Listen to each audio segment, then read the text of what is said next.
So the event is starting and I want to help you out so that you don't make the rookie mistakes that I see people make every day at our events. So the way it's going to work is I'm going to give you my top 10 list of rookie mistakes you don't want to make at a speed dating event.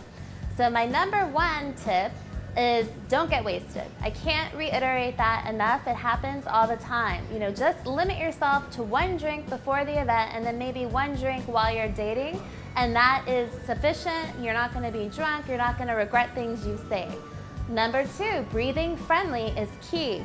You're speed dating, you're meeting 10 to 25 people, your mouth is going to get dry, you're very close, it's very intimate. If you just open your mouth once and your breath is bad, you're probably not going to get picked as a match. Tip number three, don't be closed-minded when you go to an event. So you walk into the doors and you assess the crowd and you don't see anyone that you're attracted to. You turn yourself off, you shut yourself off, you're not being open-minded. Don't look at it like that. You know, talk to people, be open-minded. Maybe they're not the one for you, but maybe they'll introduce you to their friend or give you a lead on a new job or an apartment. Maybe you'll meet a really cool woman. You'll have a new best friend. You never know. So you want to be open-minded when you go to events. Tip number four, you want to respect the bell. When the bell rings, that signifies the end of the date. It doesn't just signify the end of the date if you're not having a good date. If you're really enjoying yourself, it doesn't give you the right to sit there and continue. So when the bell rings, regardless where you are in the conversation, you shake your hand, it was nice to meet you, and you rotate. Because the last thing you want to do is cut into somebody else's date, and the host will not be a fan. Tip number five, you want to have a really good handshake. Like I said, you never get a second chance to make a first impression, and you know, a man or a woman with a bad handshake is not a good first impression, so you want to make sure you have a really nice, firm handshake upon first meeting your date. Speed dating tip number six. This is very important, and I see men do this more often than women. When you go to a speed dating event, everyone is supposed to meet everyone. It's not just that you meet the people you want to meet.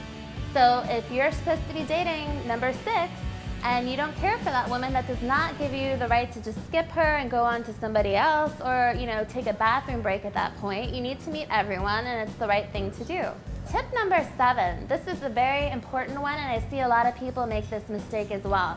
When you're talking to your date, the last thing you want to do is talk about the guy at, you know, date number two who wouldn't shut up or who had really bad breath. I mean, it just seems rude. They may think you're going to talk about them. It may cause them to shut off to you, and who knows, they may have came with that person, so it could be like you're offending them because that's their best friend.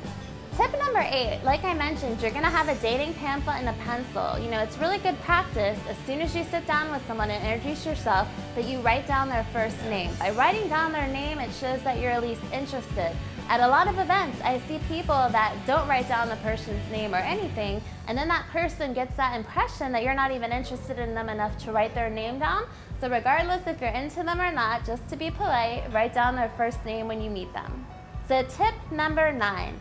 When you're speaking with someone at a speed date, you only get 3 to 5 minutes, so you want to keep the conversation very light. You don't want to dominate the conversation. I've seen this happen as well, where a man or woman will just be like going into their whole life story, and then the bell rings, and the other person didn't even get to say anything. So you definitely want to not do that. You should avoid that at all costs. It should be an even exchange of information back and forth.